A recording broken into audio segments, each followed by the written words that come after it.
Halo teman-teman, kembali lagi bersama Palma Anjas, channel yang akan menghibur kalian semua dengan menghadirkan alur cerita film-film unfaedah.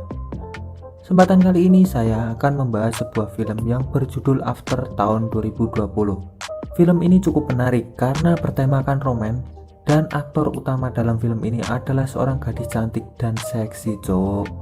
Tapi sebelum masuk ke isi ceritanya, saya tak bosan-bosan mengingatkan kalau ini adalah konten full spoiler.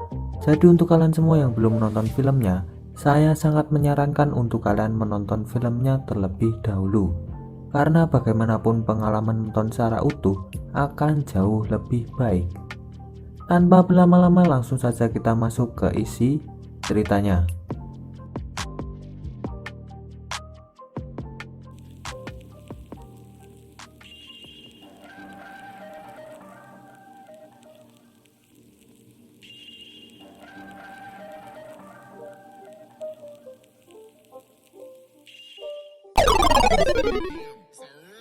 Film diawali dengan diperlihatkan Tessa yang sedang membersihkan barang bersama ibu dan pacarnya yang bernama Noah. Setelah itu mereka bertiga bergegas berangkat menuju kampusnya Tessa. Sesampainya di sana, mereka bertiga langsung mencari kamar B22, yaitu kamar yang akan ditempati oleh Tessa.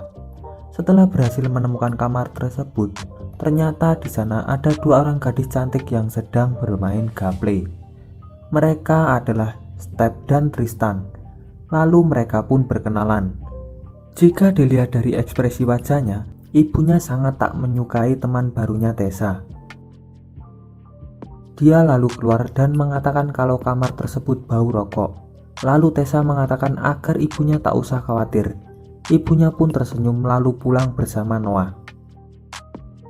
Setelah ibunya pergi, Steph menawari Tessa untuk merokok, tapi Tessa menolak dan memilih untuk membersihkan kamarnya lalu tidur. Keesokan harinya, Tessa sangat bersemangat untuk mengikuti perkuliahan. Di kelas ia berkenalan dengan seorang pria tampan bernama Landon, yang juga sama-sama anak rajin. Setelah belajar seharian, Tessa pun langsung mandi. Tapi saat dia akan ganti baju di kamarnya, dia melihat seorang pria yang sedang membaca buku. Tessa memintanya untuk pergi, tapi si pria mengatakan jangan terlalu percaya diri karena dia sedang membaca buku dan tidak akan melihat Tessa untuk ganti baju. Lalu setelah mereka berdebat, Steph datang dan mengajak pria tersebut untuk pergi. Keesokan harinya Steph mengajak Tessa untuk pergi ke acara pesta. Di sana dia bertemu dengan teman-temannya Steph. Pria tersebut juga ada di sana, namanya adalah Hardin. Setelah berkenalan, Tessa ditawari untuk minum dengan terpaksa, dia pun akhirnya meminum amer tersebut. Setelah itu, Molly mengajak Tessa untuk bermain truth or dare. Tessa pun memilih truth. Lalu Molly bertanya, di mana tempat paling gila yang pernah dilakukan Tessa untuk berciuman? Tessa tak mau menjawabnya. Lalu Molly bertanya, jangan-jangan Tessa masih perawan. Tessa pun langsung menyerah dan memilih tantangan. Lalu Jaes menantang Tessa untuk berciuman dengan Hardin. Hardin menghampiri Tessa dan bertanya apakah dia mau melakukannya, tapi Tessa menolak lalu pergi dari sana. Sambil merekam, Molly mengajak Hardin dan mengatakan kalau Hardin telah ditolak untuk pertama kalinya. Lalu Tessa menelpon Noah, tapi saat Noah mengetahui kalau Tessa berpesta, mereka malah bertengkar. Lalu Tessa pun mematikan teleponnya dan kembali ke dalam. Tessa masuk ke sebuah ruangan dan di sana dia menemukan buku yang menarik. Tapi ternyata ruangan tersebut merupakan kamarnya Hardin. Setelah membaca beberapa kutipan dari buku tersebut, Hardin mengajak Tessa untuk melanjutkan tantangan yang tadi dan mereka pun berciuman. Tapi bohong. Setelah menolak Hardin 2 kali berturut-turut, Tessa lalu pergi ke kamarnya. Noah terus memberikan pesan permintaan maaf, tapi Tessa tidak membalasnya dan memilih untuk tidur. Sementara itu, Hardin galau di atap rumahnya setelah ditolak oleh Tessa. Singkat cerita, hari pun terang, dan seperti biasa, dengan semangat Tessa mengikuti perkuliahan. Dalam kelas tersebut sedang membahas sebuah novel yang berjudul Pride and Project. Dosen itu meminta pendapat Hardin yang saat itu datang terlambat. Hardin mengatakan kalau Elizabeth yang mengejar-ngejar Darcy, tapi Tessa tak terima dan mengatakan kalau Darcy lah yang jatuh cinta kepada Elizabeth. Mereka pun berdebat tapi dihentikan oleh dosen. Karena sangat kesal, Tessa bertanya kepada Landon, kenapa ada orang yang menyebalkan seperti Hardin? Landon mengatakan kalau Hardin hanyalah mencari perhatian. Lalu Tessa bertanya kepada Landon soal Hardin. Ternyata Landon ini adalah adik tirinya Hardin. Dan Hardin ini ternyata merupakan anak dari rektor kampus tersebut. Saat Tessa sedang berada di kantin, Hardin menghampirinya dan mengatakan kalau ia ingin bertemu dengan Tessa dan mengajaknya untuk pergi ke suatu tempat. Tapi Tessa menolak dan mengatakan kalau mereka harus menjaga jarak. Mendengar hal tersebut, Hardin lalu mundur satu langkah yang membuat Tessa tertawa melihat kelakuan Hardin. Akhirnya Tessa pun pergi bersama Hardin. Hardin membawa Tessa ke sebuah hutan di mana terdapat sebuah danau yang indah. Lalu Hardin mengajak Tessa untuk berenang dan menyuruh Tessa untuk mengganti pakaiannya. Mereka lalu berenang di danau tersebut. Hardin lalu bertanya kenapa anak SMA seperti Noah bisa mendapatkan Tessa. Dia menjawab karena Noah adalah orang yang baik. Hardin mengatakan kalau orang baik adalah kata lain dari membosankan. Dia lalu mendekat ke Tessa dan mengatakan kalau mereka tak akan bisa menjadi sebatas teman. Nah, kalau sekarang baru ada cocok beneran. Setelah selesai berenang, Hardin mencoba untuk menyentuh tubuh Tessa, tapi kemudian berhenti saat Tessa mulai sangek. Tessa bertanya, kenapa Hardin berhenti? Lalu dia menjawab kalau kita masih punya banyak waktu. Setelah kejadian tersebut, Tessa mengatakan kepada Hardin kalau dia berniat untuk memberitahu Noah tentang hubungan mereka. Tapi Hardin mengatakan kalau Tessa mau mencampakkan Noah, jangan pernah membawa namanya. Karena kejadian yang tadi bukanlah sebuah kencan. Tessa pun marah mendengar hal tersebut lalu pergi meninggalkan Hardin. Di sini kita akan menyangka kalau Hardin ini adalah fuckboy, tapi jika dilihat dari raut wajahnya, Hardin seperti merasa bersalah.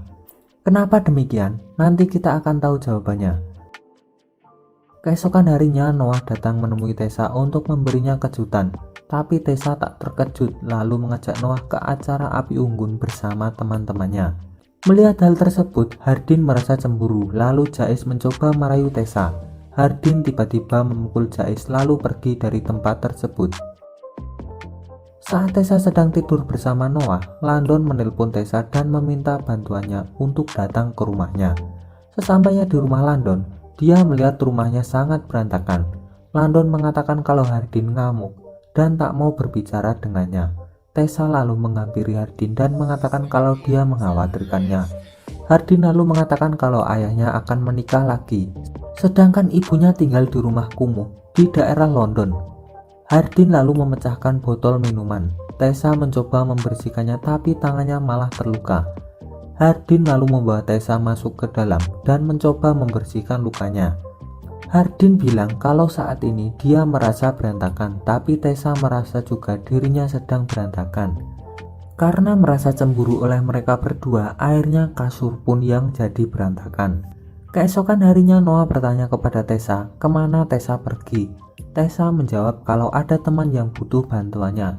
Tapi setelah melihat Hardin, Noah pun merasa kecewa dan pergi meninggalkan Tessa. Karena merasa bingung, Tessa pun meminta Hardin untuk pulang. Setelah kejadian tersebut, Tessa menemui Hardin. Dia bersalah kepada Noah, tapi menurut Hardin itu bukan salahnya.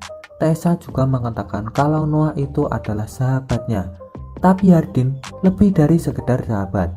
Akhirnya mereka pun berpacaran. Suatu hari, saat Tessa sedang adu cocok bersama Hardin, ibunya datang dan memergokinya. Ibunya sangat marah dan meminta Tessa untuk memutuskan Hardin. Tapi Tessa tak mau menuruti ibunya, karena ini adalah hidup yang dipilih. Ibunya pun pergi dan mengatakan kalau dia tidak akan memberi uang jajan untuk membeli roti lempit kesukaannya. Tessa bertemu dengan London di sebuah kafe. Landon mengatakan kalau dia sangat khawatir kepada Tessa dan mengatakan untuk berhati-hati kepada Hardin, karena Hardin itu merupakan orang yang sangat rumit. Lalu Hardin datang dan membawa Tessa ke rumah teman ayahnya Hardin yang merupakan seorang profesor yang sedang bertugas di Italia. Karena Hardin tahu ibunya Tessa sudah tidak lagi mengirimkan uang, Hardin mengajak Tessa untuk tinggal bersama di rumah tersebut sampai akhir tahun. Lalu suatu hari, Hardin mengajak Tessa untuk menghadiri acara pernikahan ayahnya yang sangat mewah. Tapi Hardin terlihat tidak nyaman berada di sana. Dia lalu menceritakan masa kecilnya kepada Tessa bahwa dahulu ayahnya adalah seorang pemabuk berat dan karena ulah ayahnya, ibunya menjadi korban dari orang-orang yang mencoba untuk balas dendam kepada ayahnya. Hal itulah yang membuat Hardin merasa benci kepada ayahnya. Melihat Hardin yang sedang terpuruk masa lalunya, Tessa lalu mengajaknya untuk berdansa. Dan setelah berdansa, mereka lalu pergi beradu cocot. Karena Tessa baru pertama kali, dia merasa agak kesakitan. Jadi dia meminta Hardin supaya tidak barbar. Mereka pun beradu cocot ria sampai titik darah penghabisan.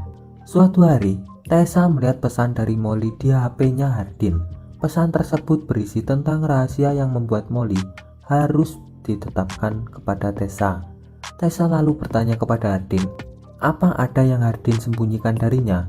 Mereka sedikit berdebat tentang hal itu, tapi Hardin mengatakan agar Tessa mempercayainya, lalu Hardin pun pergi. Karena ia yang sangat penasaran, dia pun menemui Jais dan menanyakan di mana Hardin. Jais menjawabnya, mungkin Hardin ada di film SpongeBob. Tessa pun langsung pergi ke sana, tapi di sana hanya ada Molly dan Steph. Lalu kemudian Hardin dan Jais datang. Di sana mereka sempat berdebat tentang rahasia Hardin yang sembunyikan. Lalu Molly bertanya, apa Tessa masih ingat tentang permainan Truth or Dare yang pernah mereka mainkan? Hardin mencoba mengajak Tessa pergi, tapi Tessa tak mau pergi. Setelah itu, Molly memberikan rekaman malam itu kepada Tessa. I like this girl. You lot don't think I can make it happen? Make her fall in love with me. And then I'll just turn it off. Mendengar hal itu, pikiran Tessa menjadi kosong sehingga dia tidak mendengarkan sama sekali penjelasan dari Hardin. Setelah itu Tessa mengatakan kalau Hardin adalah seorang pembohong, lalu pergi meninggalkan Hardin dan kembali ke kampung halamannya. Tessa bertemu dengan ibunya dan mengatakan kalau dia menyesal. Ibunya mengatakan kalau dia juga menyesal. Setelah itu, Tessa bertemu dengan Noah dan meminta maaf untuk semuanya. Lalu Noah berkata kalau seiring berjalannya waktu, manusia akan berubah dan itu tak jadi masalah. Mereka pun tertawa dan kembali menjadi sahabat. Tessa lalu kembali ke kampusnya dengan keadaan galau. Sama halnya dengan Hardin yang juga sedang galau. Tessa memutuskan untuk magang di sebuah perusahaan untuk menghilangkan kegalauannya. Sedangkan Hardin lebih memilih untuk mendengarkan lagu Linkin Park sambil mengenang masa lalunya bersama Tessa. Setelah akhir semester tiba, ibu dosen memberikan makalah milik Hardin kepada Tessa. Lalu Tessa membaca makalah tersebut yang berisi perasaan dari Hardin. Lalu setelah membaca makalah tersebut, Tessa pergi ke danau tempat mereka beradu cocot. Lalu Hardin datang menemuinya dan film pun selesai. Ending yang asu bangetin. Menurut saya dari segi cerita film ini sangat mantap jiwa. Hanya saja saya sendiri tidak main dalam film ini sehingga film ini kurang sempurna anjing. Terakhir, kira-kira menurut kalian pelajaran apa yang bisa diambil dari cerita film ini? Pesan saya hanya satu, yaitu jangan goblok. Dan terima kasih sudah menonton video ini sampai akhir. Bye bye.